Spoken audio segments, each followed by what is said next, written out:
think it may be wise, or certainly may be helpful in a number of ways and for a number of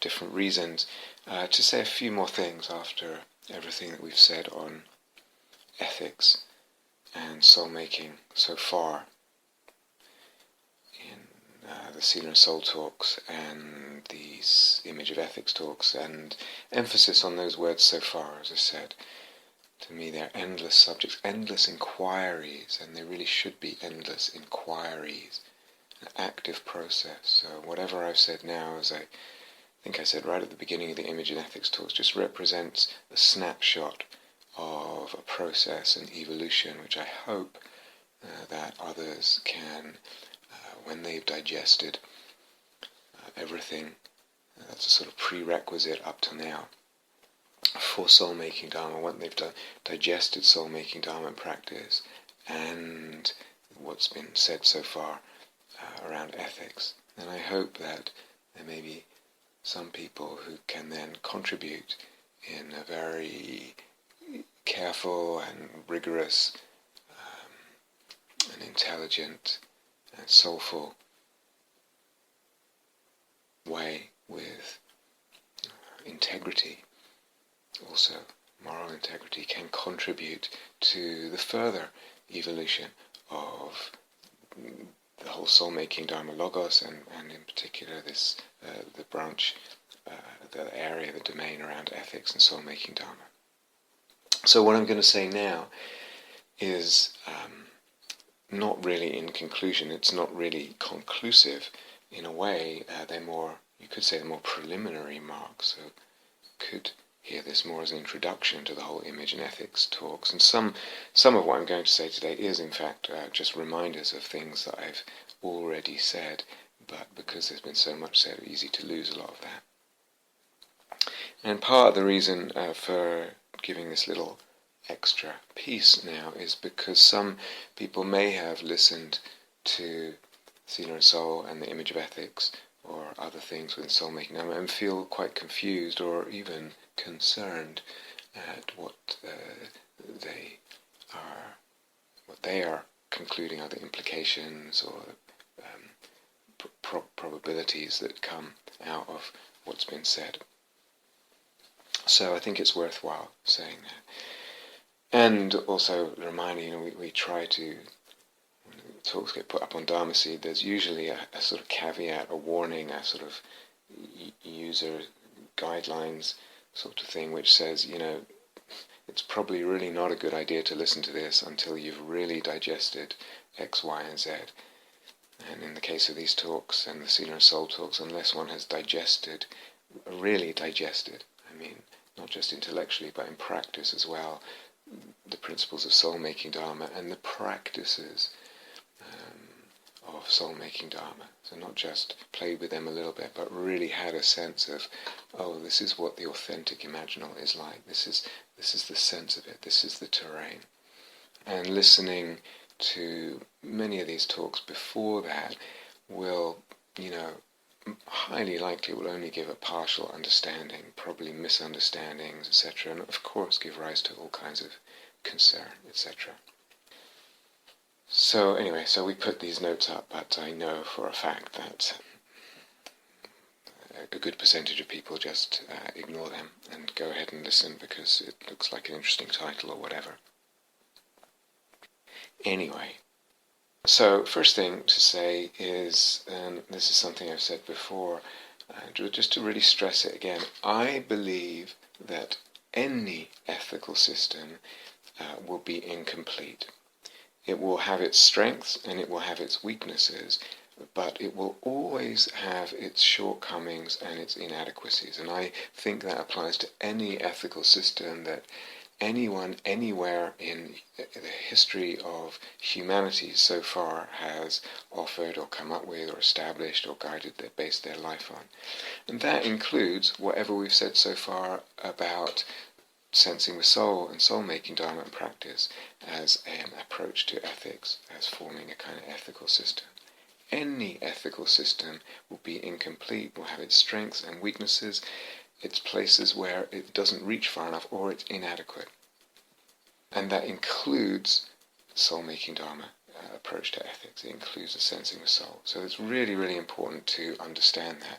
Not just about what's been offered, what I've said so far around ethics, but around any system, any ethical system. And I include absolutely the Buddhist ethics, and particularly the Buddhist 5 precepts. It's wonderful, fantastic, and it has its shortcomings and inadequacies. It has its strengths and its weaknesses. And I would even extend that to where people keep more precepts, 10 precepts, or the monastic Vinaya, with whatever they have, 236 precepts or whatever it is in the Theravada monastic Vinaya. And still, with all those precepts, all those laws and rules that they can't break, all those guidelines, still there's the current, and feels like totally entrenched and unquestionable current of patriarchy there. You see that reflected in the whole battle around validating nuns' ordination, the general tenor of patriarchal hierarchy, etc., that runs through that, and many other places, many other manifestations in the monastic life, in the monastic sangha, despite all those precepts. So I include sensing with soul, soul-making dharma, and practice as an approach to ethics, as a system for ethics. It's not going to be perfect, but neither are the precepts and the approaches of Buddha Dharma, I would say. And one of the issues with Buddha Dharma and the 5 precepts is and the idea of we're just reducing suffering. As a Buddhist, I'm just interested in reducing suffering. That's what I care about. That's the primary thing. That's the orientation of my life. That's how we think about everything. It's actually, with those two things together, the primacy of view, that the primary intention is to reduce suffering of self and other, all beings, the bodhisattva vow and everything, that view and the 5 precepts. It's very easy then to go into a kind of complacency, or for a kind of complacency to take over. Oh, so it's sorted, the ethics is sorted, because I've got the 5 precepts, and I've got this intention as a Buddhist to reduce suffering, and that's the most important thing. Very easily to kind of just tick the box of ethics and sila, and it's done. All I need to do is just take care that I'm keeping the precepts. And the whole philosophy of it is done, and I don't really need to think about it much anymore. And there's a kind of complacency, or there are kinds, plural, of complacency that come in there. Very, very dangerous, very, very, I would say, common within the world of Buddhism. So lots of issues with the 5 precepts as a kind of approach to ethics, lots of shortcomings. The shortcomings are not only in the fact that people interpret the precepts very differently, hugely differently. The 5th precept about substances, alcohol, the 3rd precept about sexuality. Heaven knows what people do with the 4th precept on speech. It gets interpreted very, very differently. Vegetarianism, etc. So many different interpretations. And again, what does that show us? What does it imply? There's all these different interpretations, and yet we feel secure in the notion of the 5 precepts, that we're on the right track ethically. And nor is it only because, lots of so-called Buddhists break the precepts all the time, or quite frequently. And nor is it only either because many Buddhists in power, as we've been hearing about and reading about in the news recently, has come to light, been exposed, many Buddhists in power are actually abusing their power and breaking the precepts in doing so. That's not even the only issue with that's not only the reason why we need to wake up a little bit and expand things around the whole conversation about ethics, why the 5 precepts are not enough. Nor is it only that, or even in addition, that something in the Buddhist precepts, and, as I've talked about before, and in the kind of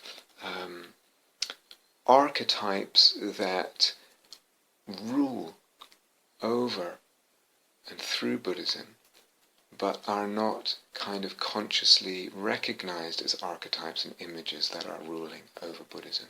Equanimity, gentleness,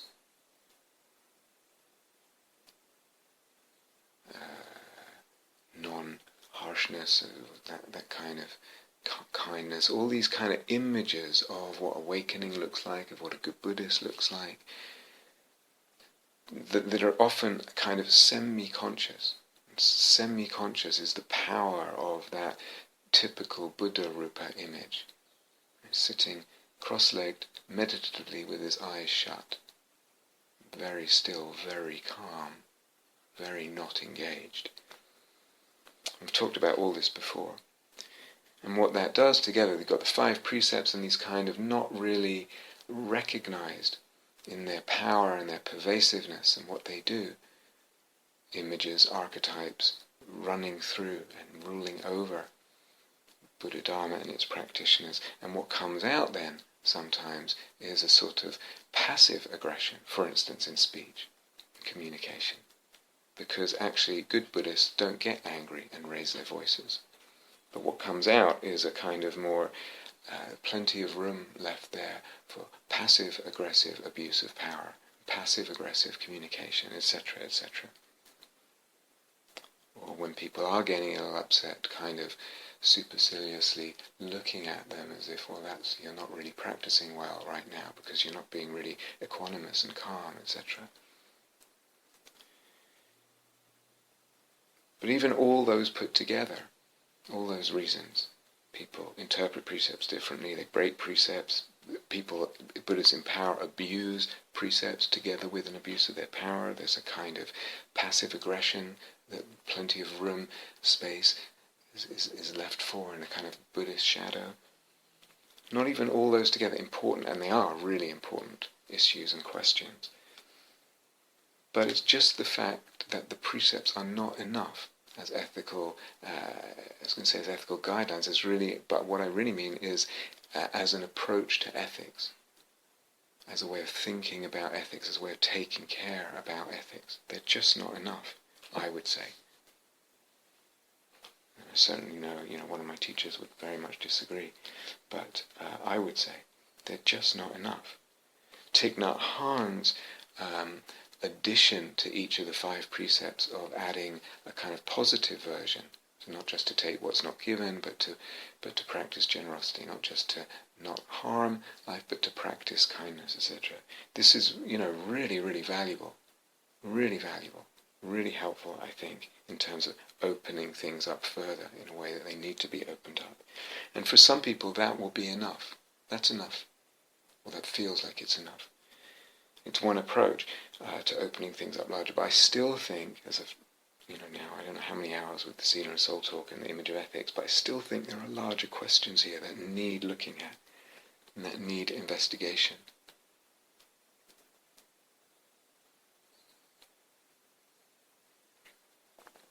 Precepts are actually not values. So we talk about them as training guidelines, and the actual Pali is, I undertake the training guideline to refrain from whatever it is. That's the translation of the Pali, of the precepts. I undertake the training guideline or the training rule to undertake. I try to do this as a training rule. So it's very different from thou shalt not. But I would say they're still not values. A precept formulated like that is not a value. It's not a commandment either. It's somewhere in between, but it's actually more like a rule or a commandment than it is like a value. Now certainly there are values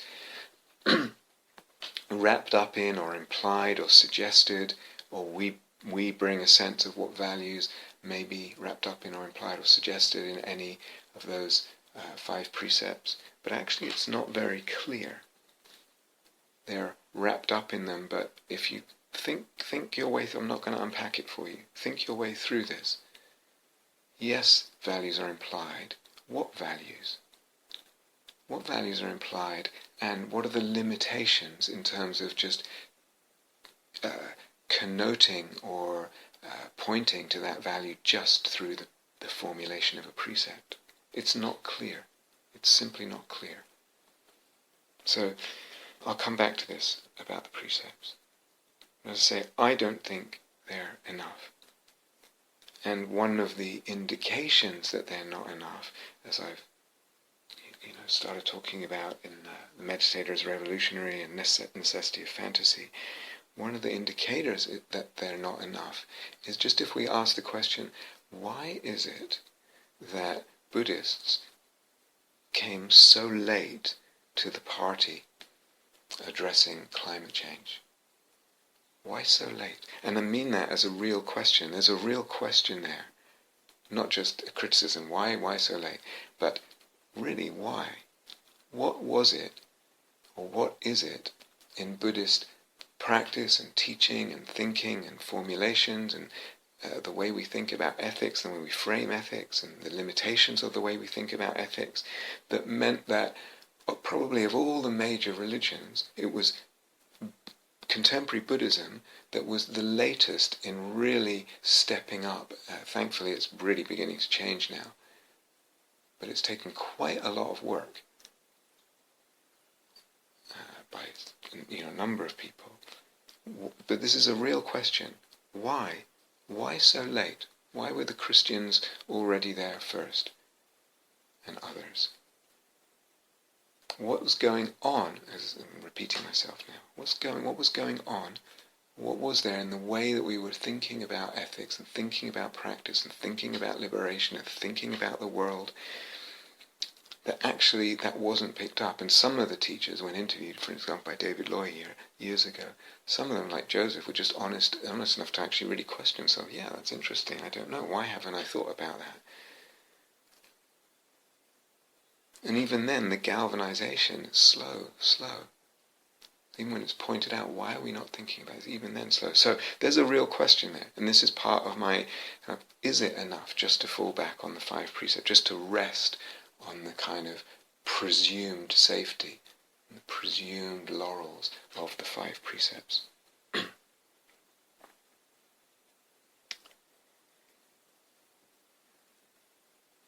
Someone asked, why don't we have the 5 precepts as a ceremony when we begin soul-making retreats, and that would help me feel safe, etc. And I think this is something we really have to listen to. And hopefully in future soul-making retreats we can do that and create a space at the beginning of retreats there for a ceremony to really invoke and kind of establish the 5 precepts and give them a really central and sacred place. But to me, still, I think that's important, and for some people it will help them feel safe. And that's important. It's important that people feel safe. But to me, there would be a grave, grave error and a grave shortcoming and a grave kind of disservice to both the Dharma and certainly to soul-making Dharma if we just stopped there. So, okay, that's the ethics piece that we're resting on. It's not enough. So yes, I think it might be important to establish that as a ceremony.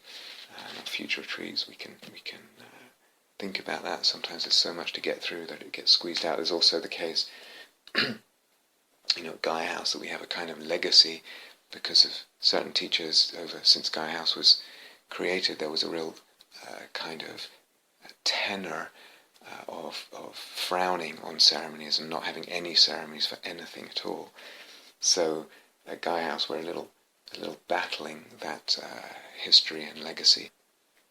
So even to have the ceremonies that we do is already sort of pushing the envelope, but I think that might be important because it is important that people feel safe. However, it's not enough. It's really not enough.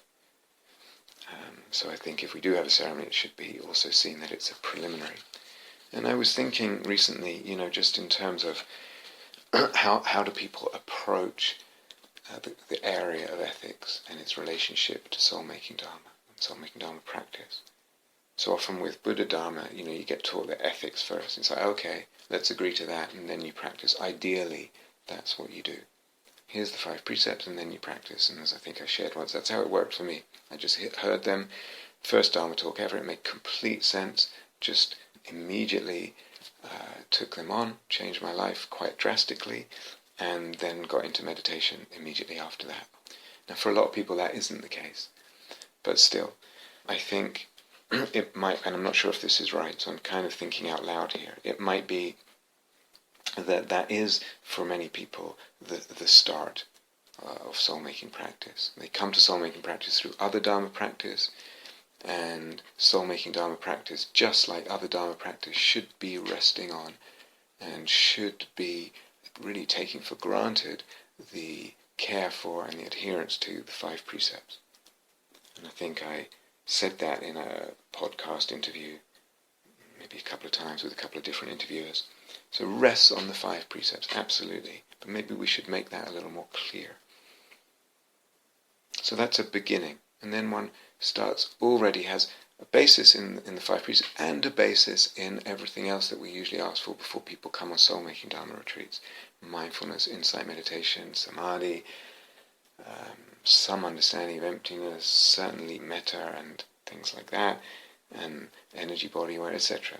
Remember, one begins practicing and developing one's soul-making practice, one's imaginal practice. And then one starts to see, soul-making practice, because values are one of the elements of the imaginal, they're actually implied and involved inextricably in any imaginal practice, in any sense of soul-making. Even if it's a so-called extra psychic image with a sensing soul, with a tree, or with a landscape, or with this, whatever it is, animal. Ethics are involved. Again, with the elements, it's almost sometimes you have to notice them. Oh, I didn't even notice that at first, that element. It's like your eyes getting used to the dark. Oh, there's that there as well. Like I don't notice that I'm being loved, or whatever it is. So these elements, it's like one really has to get used to the terrain of soul, the landscapes of soul, and the landscapes of the imaginal. And then one starts to realize not only are values there, but actually, inevitably, soul-making practice will start expanding, not contracting the range of ethics and the care for ethics, but actually expanding it, making it larger, more, certainly deeper and richer, but also wider, a greater range. As I've talked about this before, we're at the gaps in just the 5 precepts, and start expanding the whole notion of what an awakened being looks like and talks like, what are the dominant archetypes that are operating and running things and ruling things and sending things only down certain channels and expressions and activism only down certain channels of this is what they look like, this is the tone, this is what we do, etc., this is what we don't do. Starts to wake up to that and expand the range there. More becomes permissible in one's ethical stance, in one's ethical response, and one's ethical actions. And also the whole nature of the world. That starts to expand. Oh, maybe I'm responsible for more ethically here because the whole nature of the world comes alive. So that may be a second stage.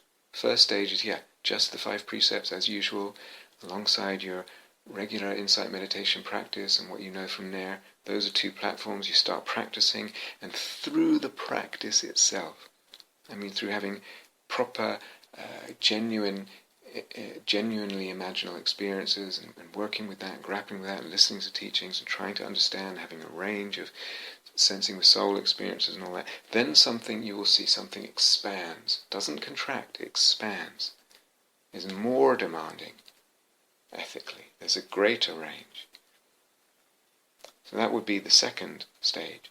And then at a third stage, at some point, with enough practice, through lots and lots of practice experience, and with sensing with soul and imaginal and soul-making Dharma, and lots and more thorough and deep understanding, so both practice, experiences and understanding, we start to, I think inevitably, we will reach a point where we trust enough in soul-making dharma and practice that we trust that sensing the soul can actually become a basis for ethics.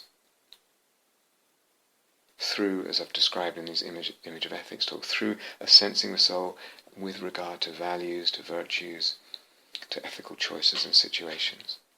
So there's 3 stages there, and we're not starting with the 3rd stage of asking someone to kind of buy into some whole ethical system that might sound very odd or strange or might raise some concerns. So you're not asking them to buy into that before these other stages.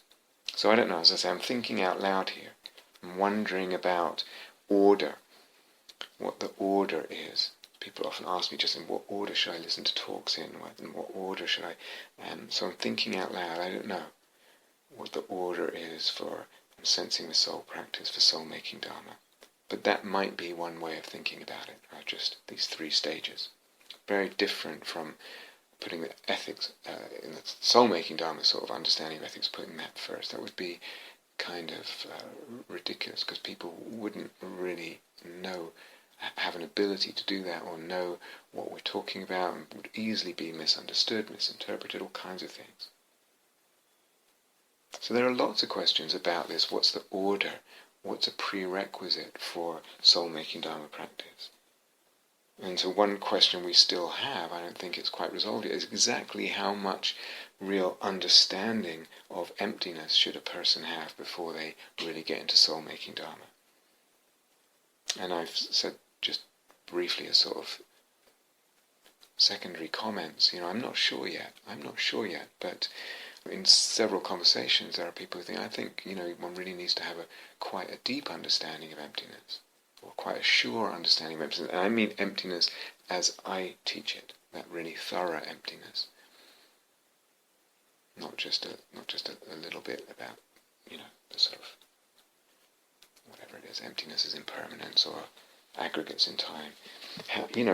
That's also a question, it's a parallel question. How much emptiness practice and understanding do people have? Should we stipulate or even demand that people have before they do soul-making practice, maybe before they're even allowed to hear soul-making teachings? I don't know. These are all open questions. I'm really not sure yet.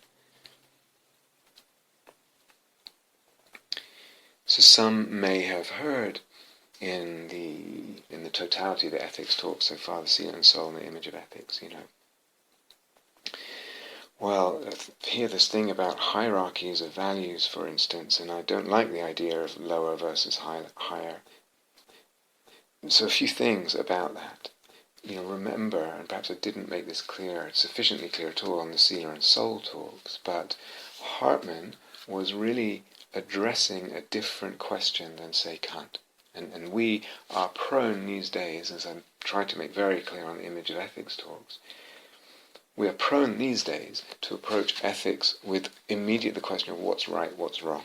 This is what I want from an ethical system. I want a stipulation about what's right and what's wrong. And Hartmann actually said, no, the fundamental question is what is of value? And that's a bigger question.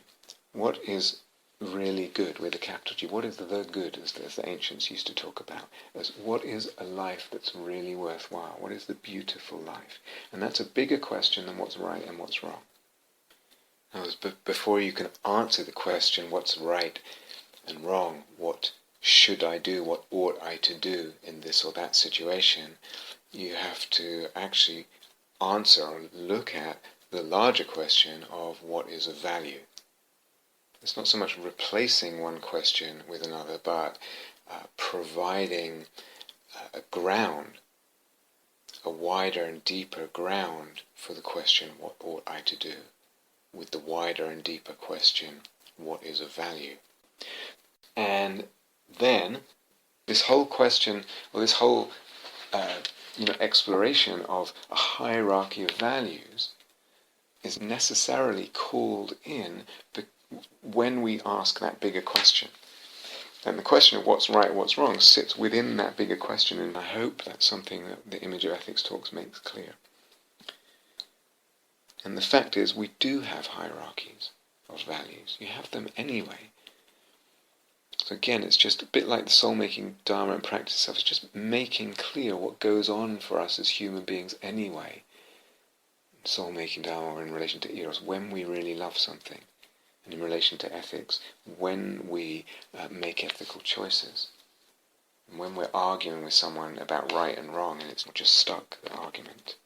We actually have hierarchies anyway, so in a way we're exposing something, and actually we need to talk about this because it's already there.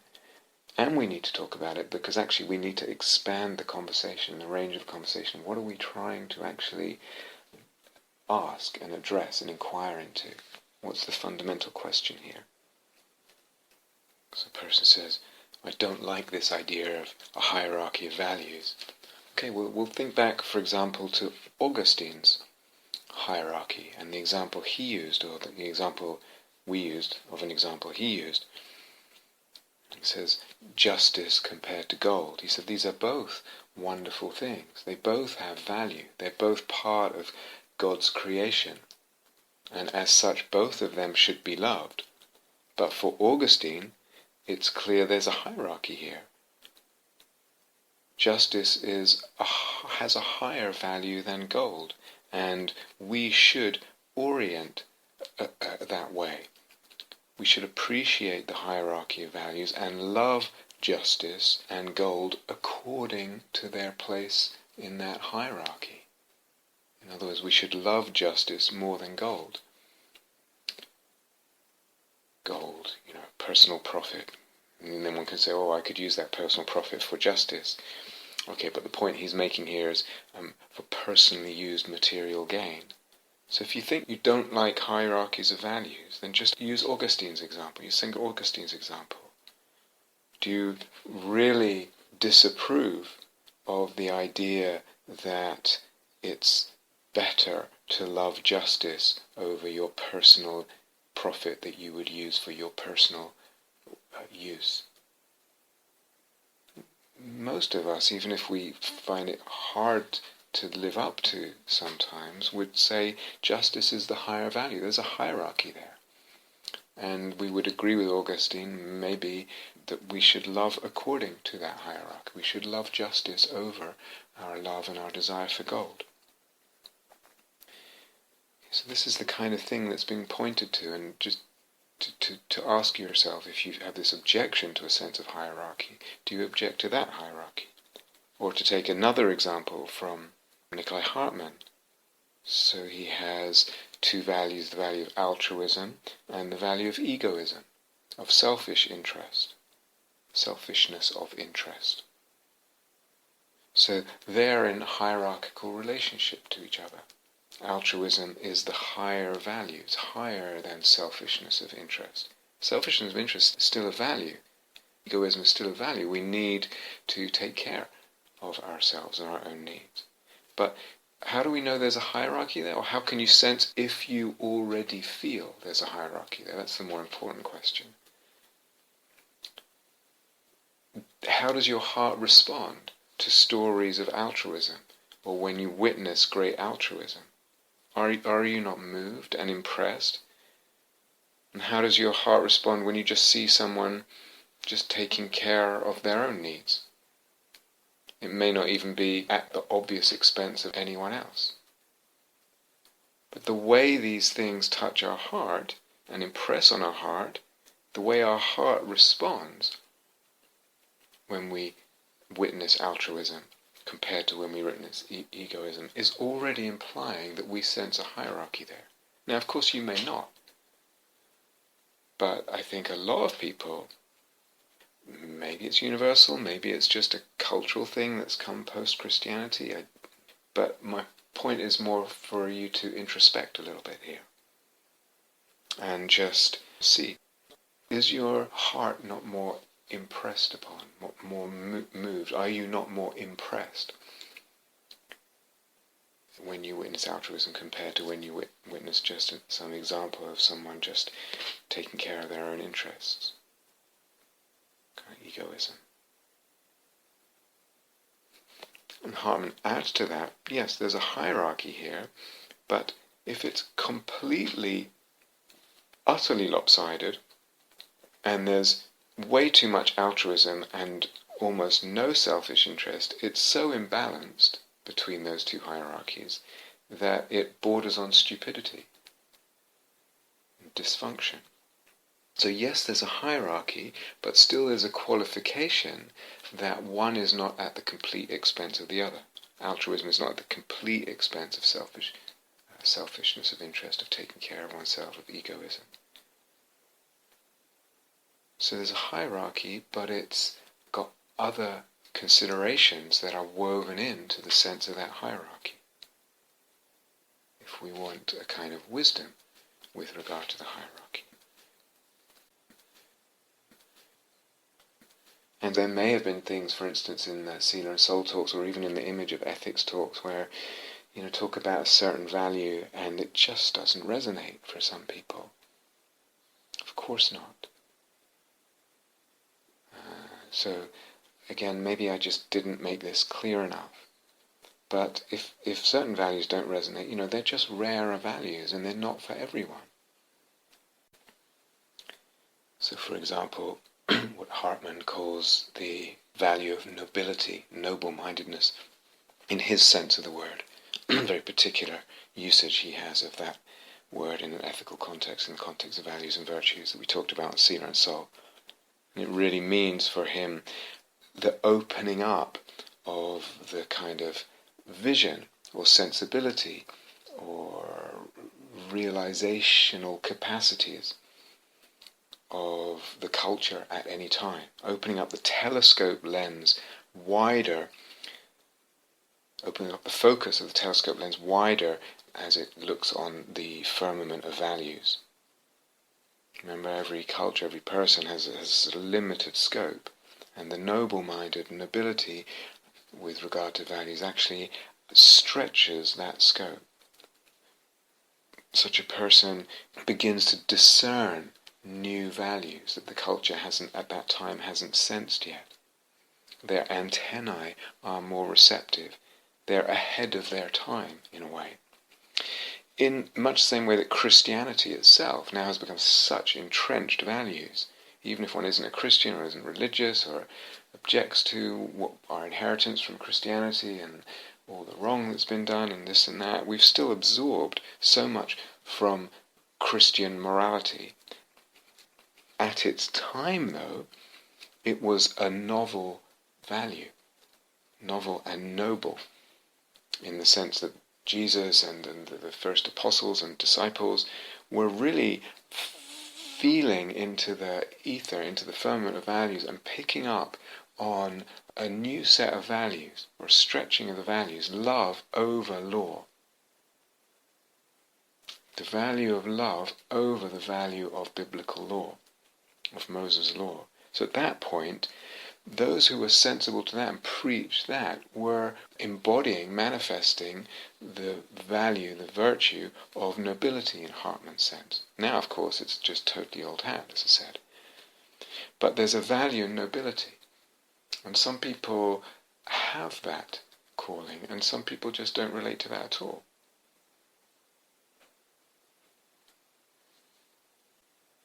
And again, if you talk about higher values, or if I use that language, it does not mean a higher value is at the complete expense of a lower value.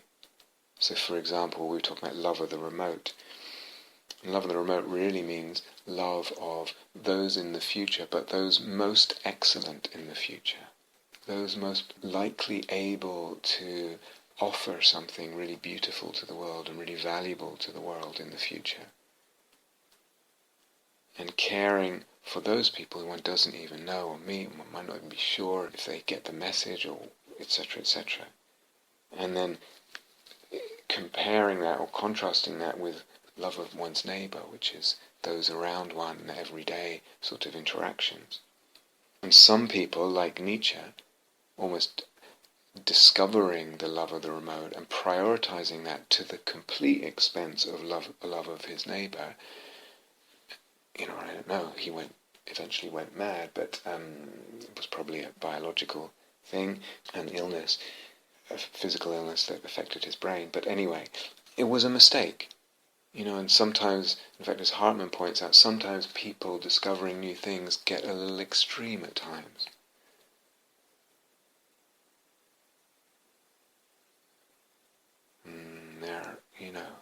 out in territory where no one else goes, exploring ideas or creative projects, and it's all a little bonkers. And I think I know that territory a little bit from peers in my life. Creative projects that one feels very alone with and, gets a little mad. Anyway, the point is, if we make a hierarchy between those values, love of the road is not, absolutely not, at the complete expense of love of the neighbour, and to prioritise it completely, that would be a mistake. And secondly, it's not for everyone. That one, we could talk about other values, they're just not for everyone, it's fine. We're just talking about things that, for some people it might make more sense of why do I feel like I can't quite fit into the sort of taken for granted ethical system. I seem to be caring about something else, I can't quite articulate it. So putting out a teaching like that may be helpful for those people who will almost certainly be in a minority, but who have been grappling with trying to make sense of their own life and their choices, and they seem to be sort of not completely, doing what the sort of standard ethics would suggest that they do. It's like, okay, we need to expand our thinking here. And it's not for everyone. And so if it's not for you, just leave it.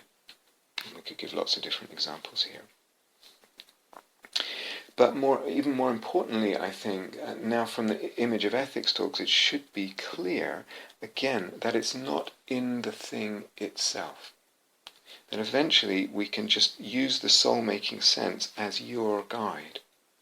So it's not intrinsically, so to speak, for example, if we take that as a love of the road is higher than love of one's neighbour or whatever.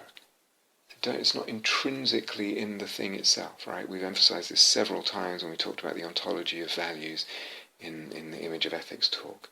It's more that if I personally or you personally have developed your soul-making practice, you start to get a sense of, is this or that value soul-making to you? Some people will hear about certain values, it just doesn't resonate, and it never will resonate. And for other people, you start to really get a sense of the soul is really called in a certain direction.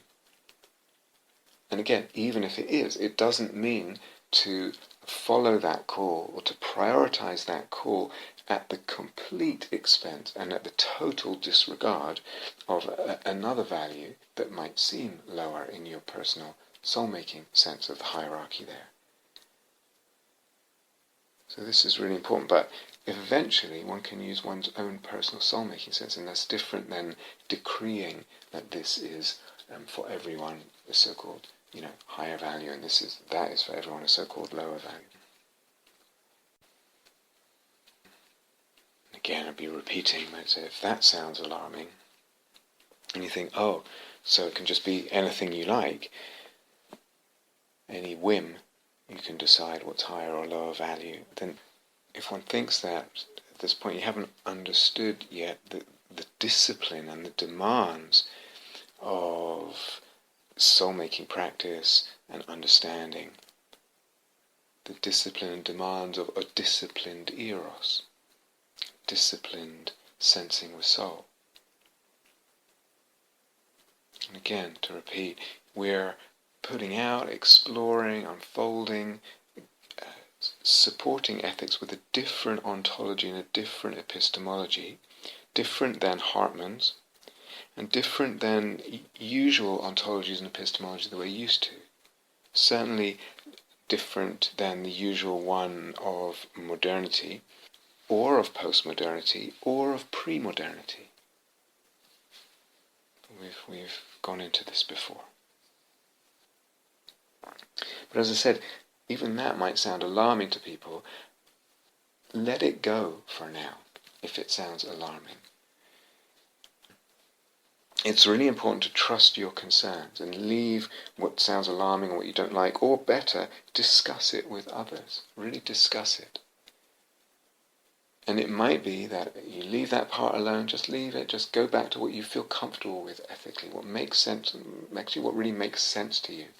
More than feel comfortable, it's like we need to be stretched and challenged with ethics and not necessarily comfortable. But what feels that you can trust ethically.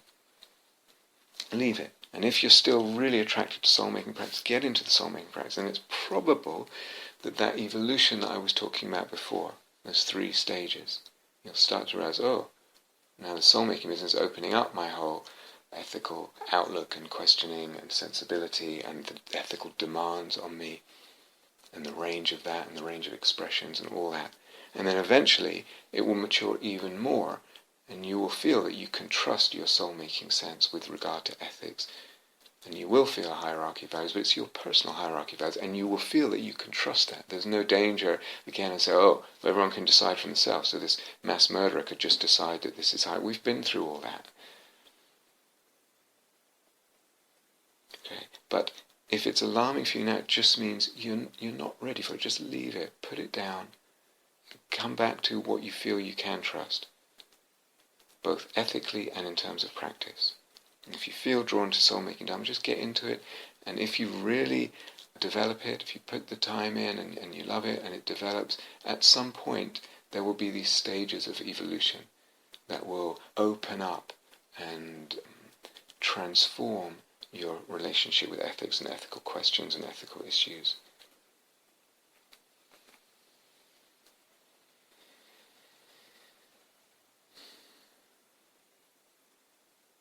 So, really important, I think, to establish the imaginal practice first, practicing with the imaginal, the soul-making, sensing with soul practice first. If you want to, if you want to, if you feel called that way. And so establish that first before you can really even properly, I think, for most people, probably even assess these whole teachings about ethics now. And I really mean imaginal practice. I don't just mean the use of the imagination in meditation. And I mean more than just, some images coming or working with some images in meditation or in therapy or somewhere else where that image has felt very healing, perhaps psychologically or whatever. I really mean imaginal in the sense of, we tried to outline that the aspects, the elements of the authentically, the genuinely imaginal, with all the elements and with all the ways it spreads and all that business. So really establish that first and really get, as I said, familiar with that whole landscape of the imaginal. And then you see, oh yeah, there's values implicit there. And some of them, just the fact of what values are implicit, are actually expanding and making demands and stretching your ethical range and sensibility and inquiry. And there's the fullness of intention there. It's not that we're in the grip of some selfish intention. With the fullness of intention, there's an ethical safeguard that goes with it. And there's the imaginal middle way. We're not reifying, we're not concretizing, mistaking images for reality and acting on them sort of indiscriminately. And there's a distinction between eros and craving. Craving always wants to possess its objects, always needs to have more, and that more spreads horizontally, as we've been talking about. I want to possess more and more objects, more and more experiences, at the risk of disregarding ethical concerns. I don't care. And it's not even, I think I don't care, I just don't see. This is what craving does when it's not allowed to become eros.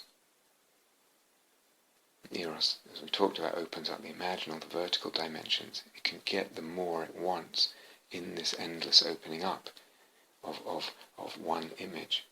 It doesn't need to have more objects, possess them concretely. It's getting what it wants through that opening up. And the duty, again, it's not literal, but it's refracted into life. So even the dark images, if there's images of killing and sacrifice and drinking blood and rampage and, whatever it is, they're refracted into act or speech. They're metaphor.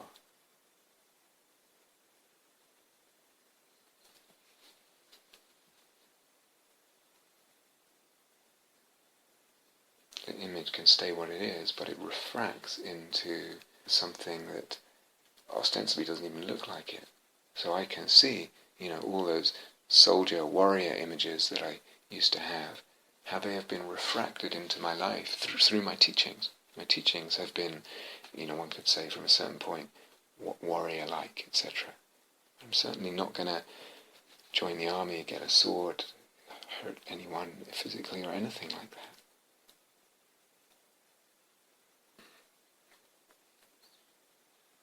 So,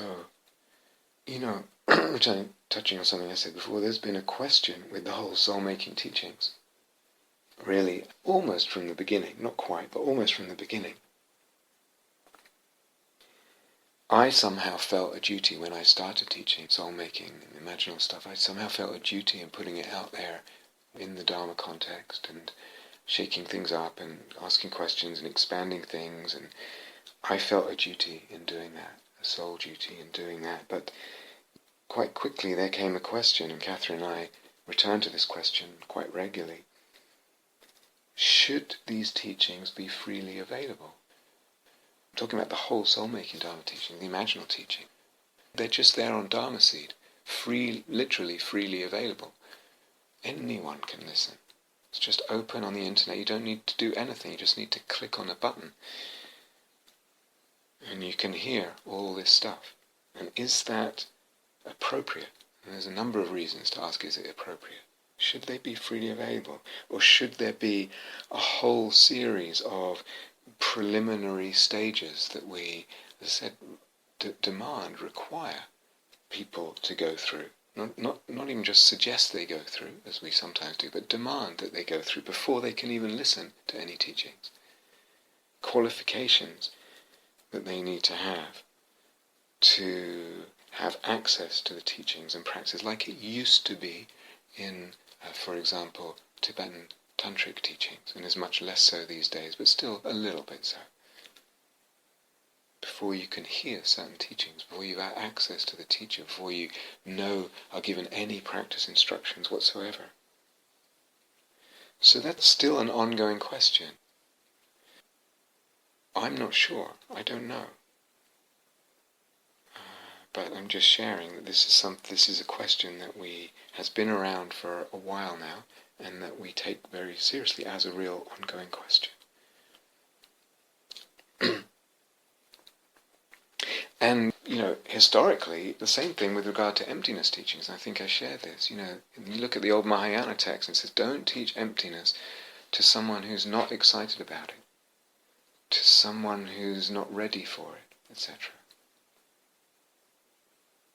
We do that these days. Certainly I do that, but I can see the wisdom in that teaching. What a difficulty it is when the person is not ready, and when they're not excited, and when they jump to all kinds of conclusions just from hearing the emptiness teaching. I'm not even talking about ethics teaching, I'm talking about emptiness teachings. And one of the things they jump to is what I shared a couple of times in this series of talks. What does it imply about ethics? That's what they hear about where emptiness might go. And then, that means I'm not going to care about anything, it means nothing matters, it means I'm not going to care about ethics because ethics must be empty, or blah blah blah. And as we said, no. Don't start at the end, start at the beginning. And the beginning is just these ideas about there's the flexibility of ways of looking, and there's this notion of fabrication. Both of them can start as really simple ideas. Papancha is more fabricated than a normal consciousness. Ways of looking, it's like, okay, just compare mindfulness to non-mindfulness, just compare a way of looking that's come out of just some meta-practice compared to a regular way of looking. Or when you're feeling grumpy or angry or whatever. Just really, really simple. And take it from there. Take these two concepts, take these strands of inquiry, ways of looking, fabrication, just take them for a ride, and eventually see what they imply about ethics. And in that way of doing it, as we've said several times now, the ethics is woven in from the beginning. You can't not see it. It's unavoidable. It's inextricably woven in. And in that way of approaching the emptiness, there's never a division, a separation between so-called relative and absolute. Relative truth and absolute truth. So Mahayana and Vajrayana teaching, they talk about the union of the two truths. Conventional and relative truth and ultimate truth. And in this way of practicing emptiness, it's entirely it's just obvious, as I said, inescapable, central at every level of the exploration of emptiness using that approach, the ways of looking fabrication approach. So there's never any danger from the insights that come from that approach. There's never any danger of choosing the absolute over the relative, so to speak, or trying to justify some behavior or action or speech or whatever through an appeal to the deeper truth of the absolute, of the emptiness or whatever it is, or the oneness. Or if we approach in other ways emptiness, or have different understandings of emptiness, it means everything exists in the mind, or it means all is one, then there's danger that can creep in there. If everything is one, it's no problem, it doesn't matter. As I've talked about this before, it doesn't matter if even this person dies, or this person's miserable, or that whole ecosystem disappears. It's all one. You can't take away anything from the one. The one is infinitely one, no matter what disappears. Or it's all in the mind, it means it's not a real thing in that sense. So there are issues around emptiness, but I think this way of teaching it has a really good safeguard, because the ethics is integrated from the beginning. But again, just to say, these are questions, and they're questions with some history if we look at the relationship of Buddhism and Buddhist teachers to teaching emptiness. And you see that, as I said, even in, if I remember, even in Prajnaparamita texts, in like core Buddhist texts, but certainly in lots of other texts. I'm pretty sure, Prajnaparamita text. So it's there with emptiness. Now we have the same kinds of question in terms of who to teach soul-making dharma to. Should this material just be freely available, with all the instructions and the examples and the dharma ideas and philosophy, and now this business about should it just be freely available? I don't know. I mean, at the moment it is, but as I said, it's an ongoing question. And so it is something we take very seriously. So there's lots in process now, and there's lots that we're debating and thinking about as well. So I just wanted to share this, as I said at the beginning, not conclusive remarks in conclusion, but more open-ended remarks, questions, and also, in a way, kind of preliminary remarks. But I hope that that's in some way helpful.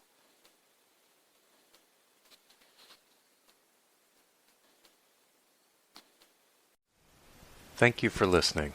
To learn how you can support the teachers and Dharma Seed, please visit dharmaseed.org/donate.